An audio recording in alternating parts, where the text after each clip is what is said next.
All right.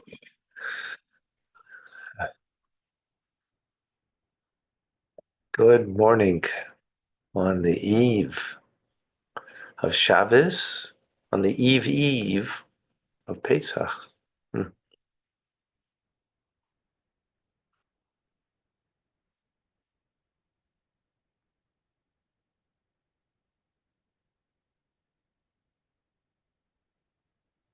Hmm. All right. So, what I'd like to do is to just give a review of the wonderful Maimer B'Yom Mashtei Asar on the 11th day, Nasi Libnei Asher, the leader, the prince of the tribe of Asher.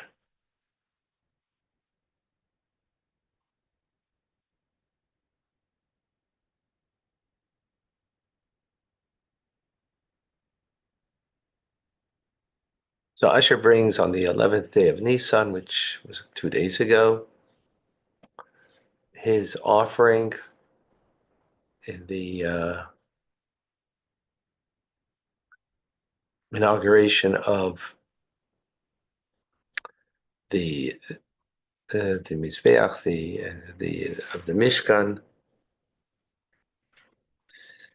and he brings it Asher, meaning fortunate, happy, um, that God has chosen us and we have chosen God.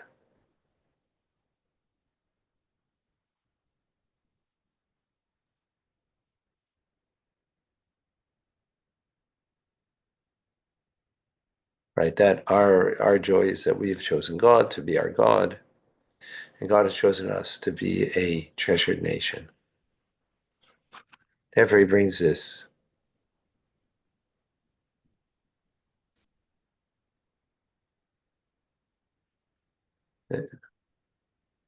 Okay. Well, let's go straight into right the metaphor. We bring from the Medrash, Chelki Avaya Amanashi, God is my portion, so is my soul declares.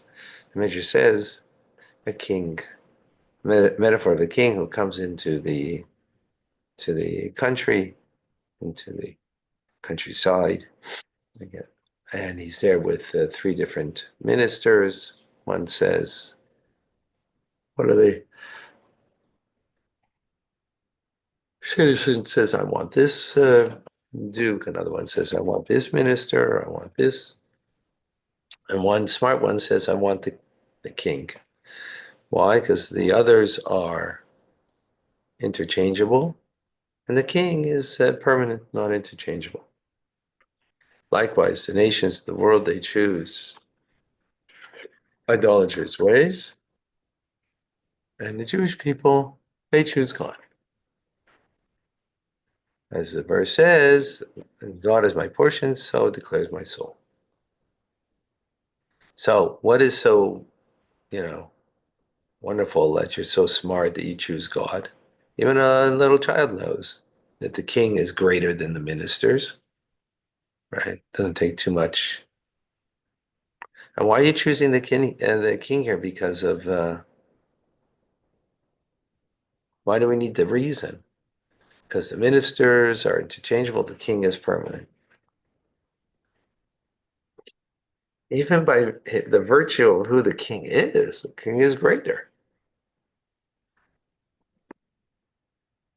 Okay, so we could explain it that maybe the first generations they were, and because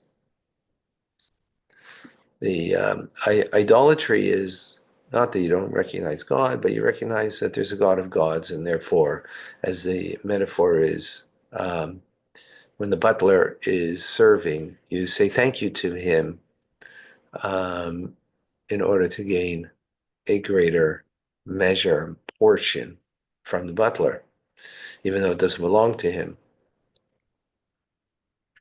That way you get more. Um, so likewise here, nations of the world want more,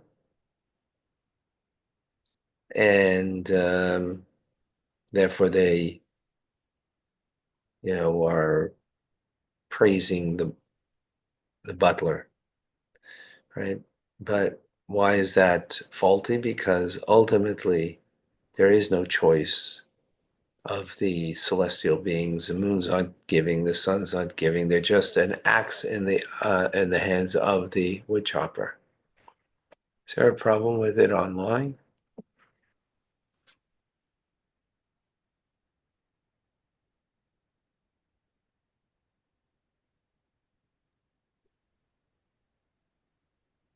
You mean with the screen sharing? No, the screen share. Oh, I don't see anything on the screen. Oh, okay. Now I see. It's okay. No, it's good. No, no. I meant on YouTube. Yeah, no, on. So the nations of the world, um, they are choosing the butler, and that's a faulty metaphor because in the end, it's an axe in the hands of the woodchopper. It's only a tool of God. It doesn't have any choice, right? However, um, that doesn't seem to fit in because in the metaphor, the ministers do have choice. So you can't say that it's wrong because what does that mean? That they're ministers. Ah, okay. So the reason is then not because of their choice, is because nations of the world don't want to nullify themselves before God and want more. They don't want to nullify themselves before God, so they choose the ministers so that you can make up your own feelings about things and your own, it's all based on you and it's not based on giving yourself over. Whereas the Jewish people um, are ready to give up. They're ready to give up having more in order to connect with the king. And that also, how do you fit in then that the king is not interchangeable, while the others are not? So perhaps you would want to say that that means that the king ultimately uh,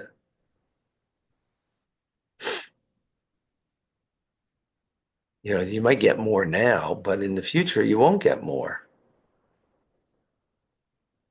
In other words, nations of the world may have plenty now, but they're interchangeable, so ultimately they won't. Oh, so the Jewish people just are, that's what makes us smarter, is that we can wait, right? The marshmallow test, delayed gratification. So we won't get our gratification now. We'll have more in life afterwards. But then that's a reason for choosing God. But the verse says that we choose God because our soul says, and others transcendent of reason. It's not based on on on reason.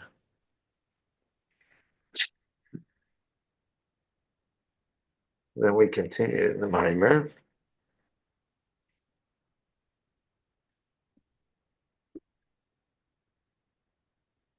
Is that okay? That's true.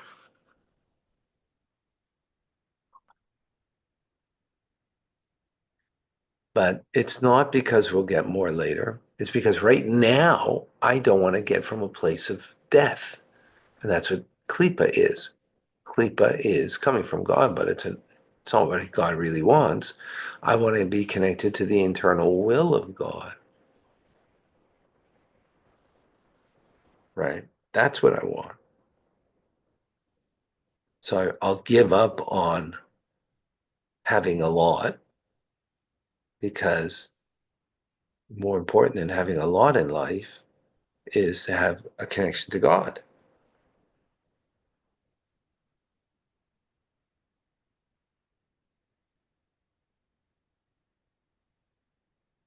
right? And and that and why would and and and the nations of the world, being that they are, so they are something, so they want something.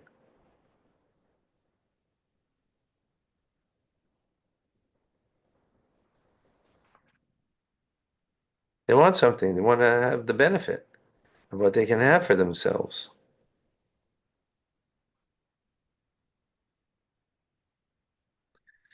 Where the Jewish people are ready to give up the benefit in order that they can choose God,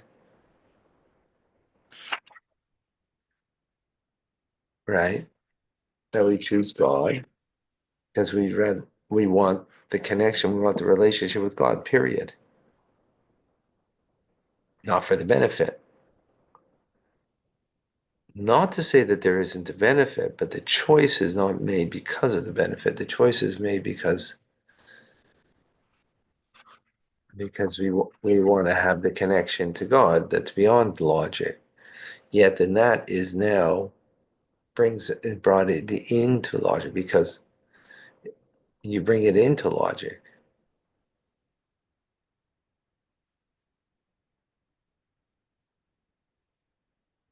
And by bringing it into a rationale, into reason, you actually add more than what you would have if it was just transcendent of reason.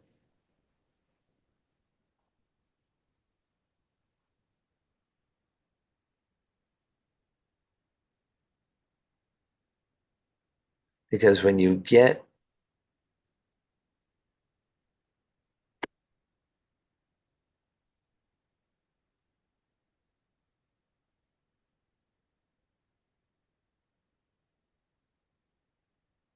so how do we understand this? Understand this by another metaphor. In others, how do you bring this into something that the choice is essentially made because of the makeup of the soul.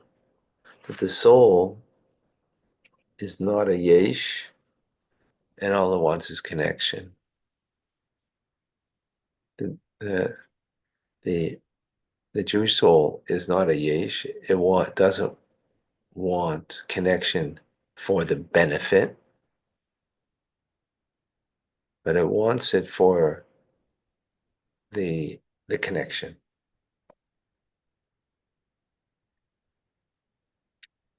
Right. Is there a benefit? Yes, but that's not why the choice is being made. So we bring that idea into this from transcendence.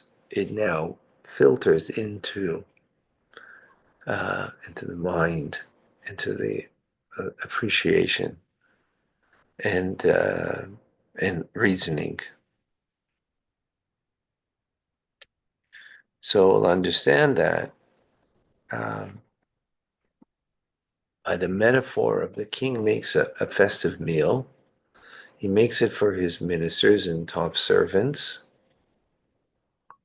At the same time, there's other servants at work in the back, and the dog.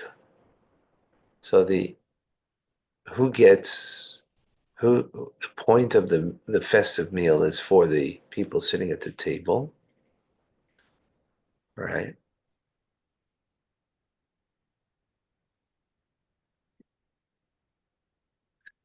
And yet there's going to be more food leftovers for the people, the servants working in the back room, and for a dog. Now, what's that in the metaphor?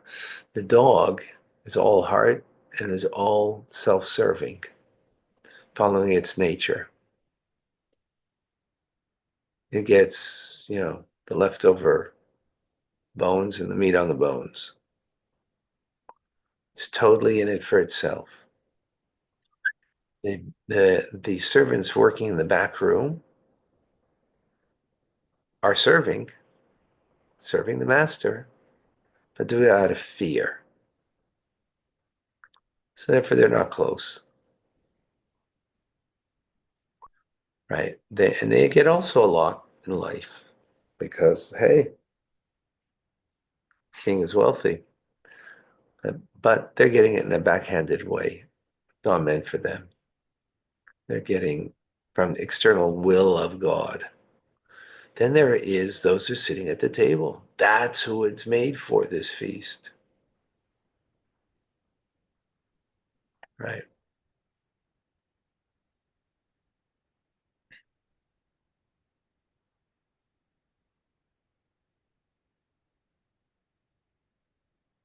And they're there with the king, right?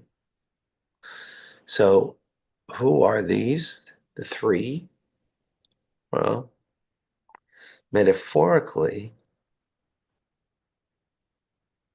they're angels that are nullified to God, and even greater, the divine attributes that are one with God, God's kindness. So now we can understand the greater smartness of the one who chooses the king, right? Because what are we talking about over here? We're talking about,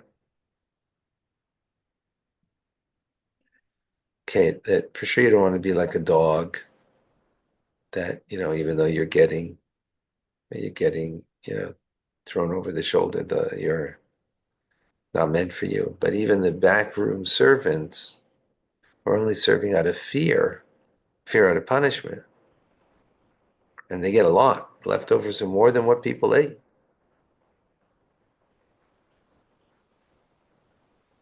But we choose the king. We don't choose our lucky angel. We don't choose God's kindness.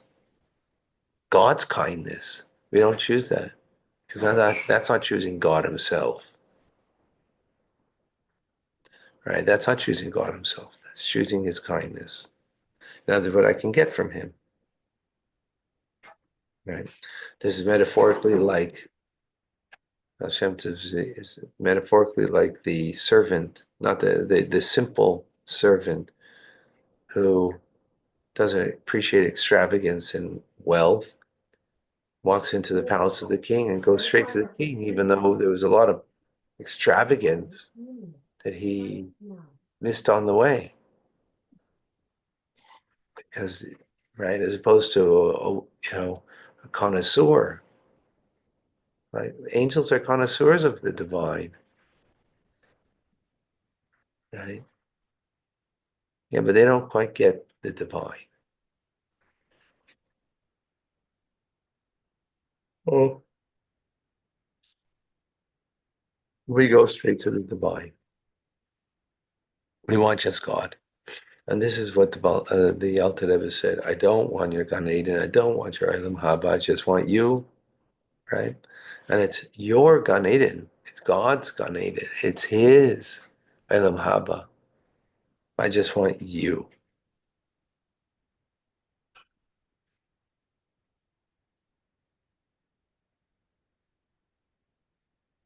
I just want you. Now, how do you tie in this lofty level that we're talking about with the simple meaning that nations of the world are serving idolatry? Is because want, when you don't want God himself, but you just want the benefit from God, his lucky angel, his kindness, right? Then you're doing that because you're a Mitzias, because you are something and you want something. Any something wants something, right? You want something, even from God. Yeah. You want him to give you more life, right? From his kindness, his compassion. Um, so even though it's coming straight, ultimately that could lead to idolatry itself. The very idea that you're a something, right, that could lead to it. And that's why it's connected, the lofty idea that we just spoke about, with the simple idea of idolatry itself. Because once you begin with you, even that I need to come on to God, but it's all about me, and what I can have from God, then okay, then you know what? Lately I'm not getting from God so much, so I'll slip back to idolatry or slip into idolatry, right?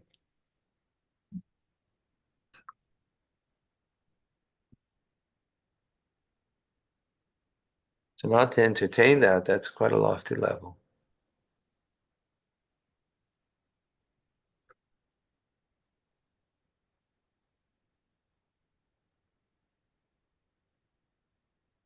So to want this is not Get out somehow. to want Get this. out. Hey, Google, stop. He's in the bathroom? He's in the shower. Cause we all have to shower, so. So again, to want this is not something that's gonna come from logic. It's gonna come from transcend. It's gonna come from the neshama. It's transcendent, this idea. But it needs to seep in and also filter in into our rationale and understanding, like we just explained.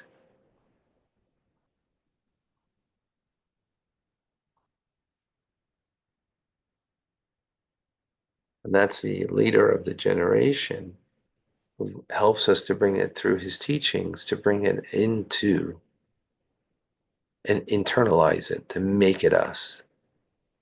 It's not enough that it's beyond us.